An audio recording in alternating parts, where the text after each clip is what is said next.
So you want to trademark a brand. First off, I think it's a great idea if you're an e-commerce seller, especially an Amazon seller, to go ahead and to brand your products because it really allows you to differentiate yourself from your competition. And in addition, it's going to protect your phrase or your brand that you're going to be trademarking here.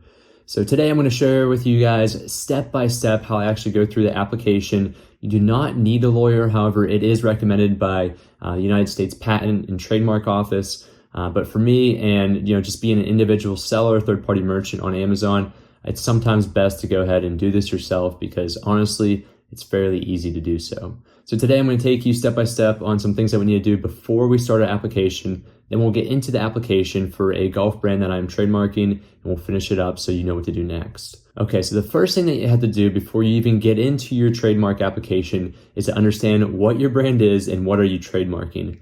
For us today, we are going to be trademarking the brand of Vivere Golf. It's Italian for to live golf. It's a brand I'm going to be using for some training aids coming up here in Q4 during the holiday season. So there's a link in the description, and this is going to be our trademark electronic search system. We're going to search for that trademark brand, and you're going to be searching on your behalf for your trademark brand to see if someone is actively using it. If someone is actively using your trademark, you cannot use that, so you'll have to find a new brand name. So the first thing that we're going to do is we're going to go to this section where it says select a search option, and we're going to click this first one where it says new user. Once you click that, there's one thing you have to do on the left here, and then we're going to type in our trademark brand. I usually filter this down to just the live trademarks. I really don't care about the dead trademarks that aren't active. And then I'll go down to search term here. So again, ours was Vivere Golf with a space between them. Type in your trademark here. After you do that, click submit query. And you're either going to be brought to a screen where it says there are no records found, which is great. So that means that I can use and trademark this brand name as is. Now let's go through an example where we do find. So I'll just type in Vivere live trademarks. And as you can see, there are a lot of live trademarks just with the Vivere name in them or by itself. So if you come across here and you see a lot of trademarks that have the existing brand name that you want to use, odds are that you cannot use that. I mean, you could go into each one of these and see what class they are trademarked under, but it's really going to take a lawyer to come in here and fully understand if you can or cannot do it. My word of advice is if you have all of these listed here for your trademark name that you want to use, go ahead, find something different, and it isn't the end of the world. So for us, when we searched it for Vivere Golf, it was not located on here. So that's assurance that I can go ahead and proceed with my application, and I can make sure that it gets submitted and approved. Next, we need to go and figure out if we're going to be doing a logo for our trademark or if we're just going to do basic text. So I want to do a logo that has this cursive like text. It's Dr. Defoe text. So I'll be doing a logo for this demonstration. For you, if you really don't care if it's the design of the trademark itself, you can just do a basic formatted text and you don't have to go through this entire process. However, if you do want to do a logo, make sure you use some type of software to create it like this, and then you're going to want to save it as a JPEG file. I'm using canva.com, great free online software that you can use. You can go ahead and create free logos such as this simple one right here. Make sure that you save it in a JPEG format because that's the only format that they will accept. And then you want to make sure that your file size is under, I believe it's 944 pixels on either side. As you can see, this is 1,000 by 1,000. It's too large, so we need to reduce that down to 500 by 500. I think the minimum is 250 by 250. So just make sure you're within that. I'm going to turn the quality up, and then I will save this and download it to my downloads folder. All right, so that's step 2. We're almost there to the application. Step 3 and the final step before we can actually get into the application. And please do these steps because it's going to save you time. The last thing you want to do is submit an application and it gets denied by the government because you didn't follow some of these steps or you didn't do your due diligence that you need to. Next, we are going to be searching the trademark ID manual. So this manual is an assortment of all these classes that are filed and services on behalf of people like us and companies. Now we need to search this because in order to decide if we're going to go with the TESS Plus or the TESS Standard application, 2 different applications, we need to make sure that there is a class that's out there that relates to our product. If there isn't a class that relates to our product, we're going to go with the more expensive option, which is the TESS Standard, and it's about $350 per class or service.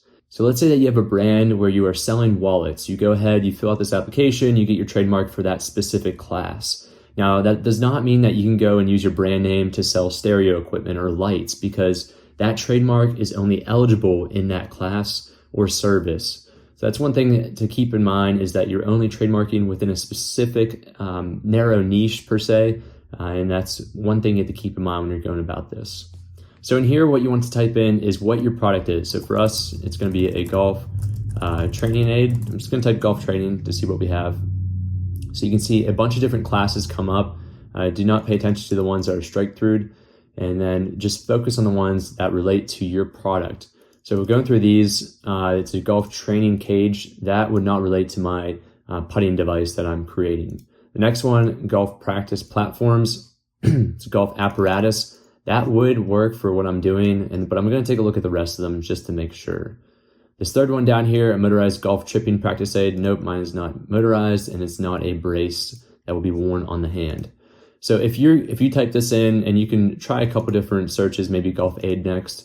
But if you find one, that's good news. You don't have to really remember this yet, because you will search this later on the application. But if you search this and you couldn't find anything or anything that related to your product, you're going to have to go through the TESS standard application.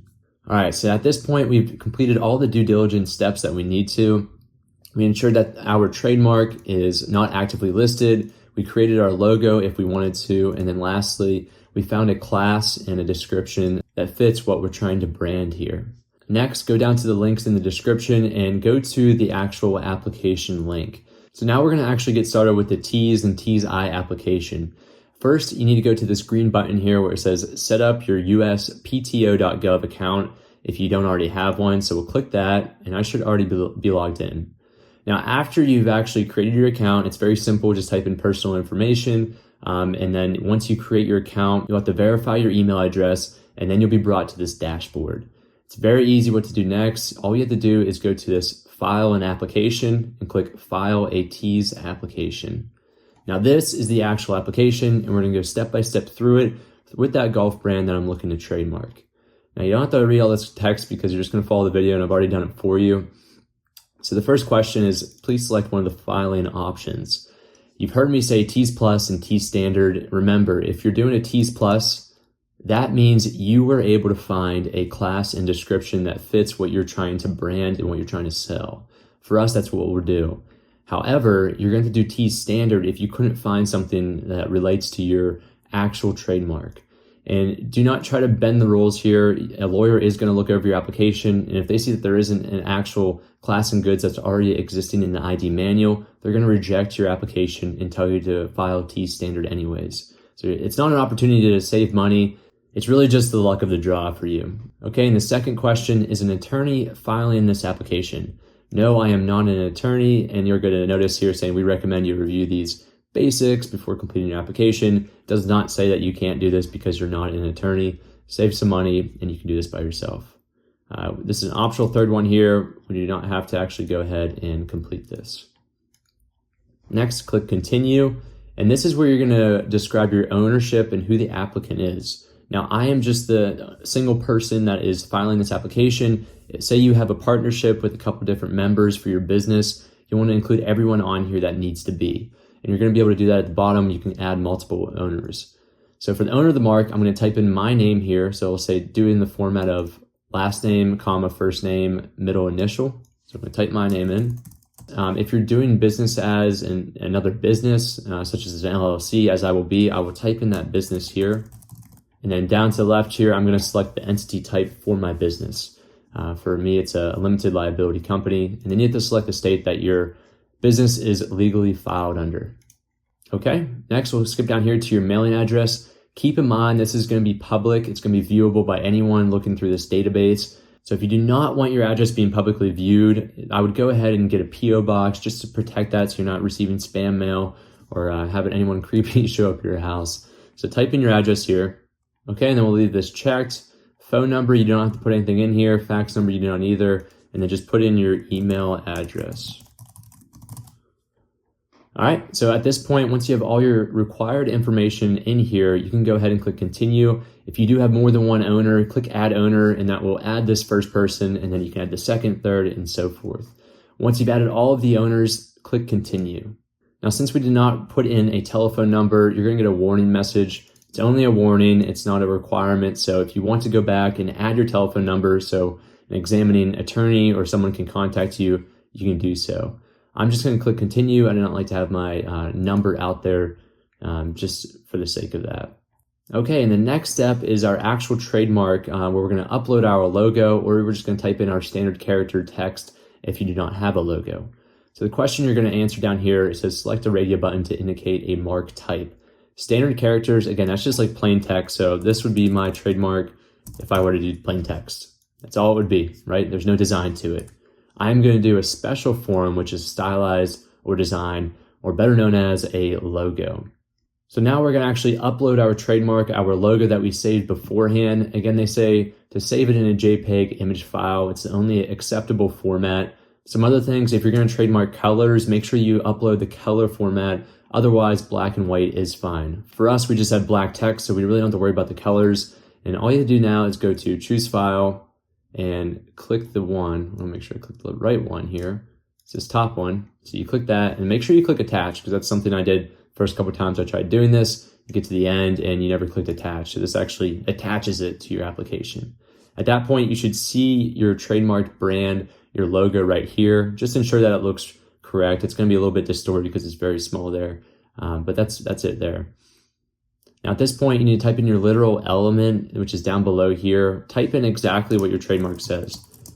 You have to do this just in case, the examining lawyer, they try to examine this and they couldn't tell if this was a W or a V, or if the G was, something else, or if there wasn't a space. So just type in the text, if there is text for your logo, and put that there. Okay, and moving down here, if you're claiming any colors as a part of this logo, then you have to make sure you enter them here. This only applies if you have colors that are not black and white. So for us, we're going to go down below here where it says, check this box if you're not claiming a color. This is really only for black and white images. Now what you would do here, say this was a red V and a blue G. We want to indicate that here, so we'd put red and blue. So we want to make sure that both of those colors are actually a color feature of our trademark. But since we're just doing black and white, we'll leave those out of there. Next, we have to add some more descriptive elements to our trademark to describe what is going on. Now, if you have something that's very complicated or an actual logo without text, you want to indicate all the different colors and the unique aspects of that logo. So for down here, here's a good example. If we had some logo with a bird with different colors on it, we type in a bird with a red body, blue wings, and yellow beak, if that described our trademark logo. Make sure that you start this field without an uppercase letter. Keep it all lowercase format, and do not start out with like a full sentence like you would. This mark consists of, or this trademark resembles this. Just type in exactly what it is. Vivere Golf, all black. We'll just put color. Okay, so that describes it there. After that, you can click continue, and you'll be taken to the next screen, which is actually adding your trademark to a specific goods or services. Now this is going to look very similar. Once we click this add goods services, it's going to take us to the ID manual search. It looks a little different than what we did here, but it's going to be the same thing. So I'm going to type in the same thing I typed before, golf training. I'm going to click go. And again, we found all of the different descriptions and classes of good, international classes here that relate to this golf training search term. As you remember before, if we jump back, this was the one that I want to trademark it under. It's a golf training apparatus, golf practice platforms. So we'll head back to the application here, and then you'll select the class, golf training apparatus, namely golf practice platforms. For this tutorial, we are just going to be doing this single class. So we'll click insert checked entries. And down at the bottom here, you're going to see the classes that you are registering your trademark under. The last thing you have to do on this page is to assign a filing basis for this international class, which is going to be shown down here. So you're going to claim, is it section 1A, 1B, 44D, 44E? And it's very convenient because I'm glad they put these under here so you can better understand what this actually means. So if you're actually using your mark in commerce currently right now, which believe it or not, you are allowed to do if you just put the TM on it, you can do that if it's not actively used. You're going to click 1A because you're using it in commerce right now. For this brand, I'm not using it. I'm not selling any products under it right now. So I'm going to do 1B, which says no use of mark yet, but you're intending to use. The other two here, they're for foreign applicants. It's the same thing as section 1A, 1B, but it's for foreign applicants. So for us, we are not using the mark yet in commerce, so we're going to do section 1B. Now it's going to ask us to understand this. Click I understand and click assign filing basis. And at this point, just verify that what you click there, the section 1B, pops up next to that class of goods. If you had multiple, you could just select the ones that you want to file under and say you are using the golf apparel actively right now in commerce, then you'd want to select that class and click 1A. All right, simple as that. We'll click continue and you'll be brought to this next page, which is your correspondence information. You shouldn't have to do anything at this page. Just verify that your name is correct and also your email there for the primary email address. Click continue. So now is the part that we all hate because you actually have to go ahead and you have to pay for this to be filed and then also sign off your name for this trademark brand. Again, it's going to be $250 per class if you do the TESS Plus, and it's going to be $350 if you do the TESS Standard per class. Just something to keep in mind. You're going to pay some money, but if you do have a business, you can write this off for your taxes as it is tax deductible. So confirm that that's correct and you don't have maybe 2 or 3 classes and you only wanted one. So we're only doing one. The amount is correct, it's $250 per, and then we're going to sign directly. You can handwrite it and mail everything in, or you can just do it directly on here electronically. So you'll have to go through all this. You'll have to read the following statements. I've already done this before and select all of them. Next, we'll come down here to actually sign the application. Make sure you pay attention to this because it's very weird whenever you do the signature. It's requiring you to put 2 forward slashes between your name in all lowercase. So put a forward slash, type in your name, and then close it with another forward slash. I guess because it's alphanumeric, I honestly have no idea why you have to do that, but it's just something that they require. For the names down here, you do not have to do that. You can just type in your name as is. And then for the position, I am the owner of my company, so I'll put owner in. If you have a formal role for your company that you work in, make sure you put that there, or you can just type in individual. For date signed, just click it. It'll auto-populate. Make sure that's the correct date, and then go down to the bottom here. If you have more than one owner that needs to sign, click the add right here. You can add them just like we did to add owner before. If not, if it's just yourself like we're doing here, click validate. Okay, and once we've done that, we are basically completed with the application. We've completed all the mandatory fields. The USPTO website is just going to ask us to go ahead and to review everything to make sure that's correct. Do not be lazy. Make sure that you review everything because this is your one shot of branding this and you do not want to waste any money, trust me.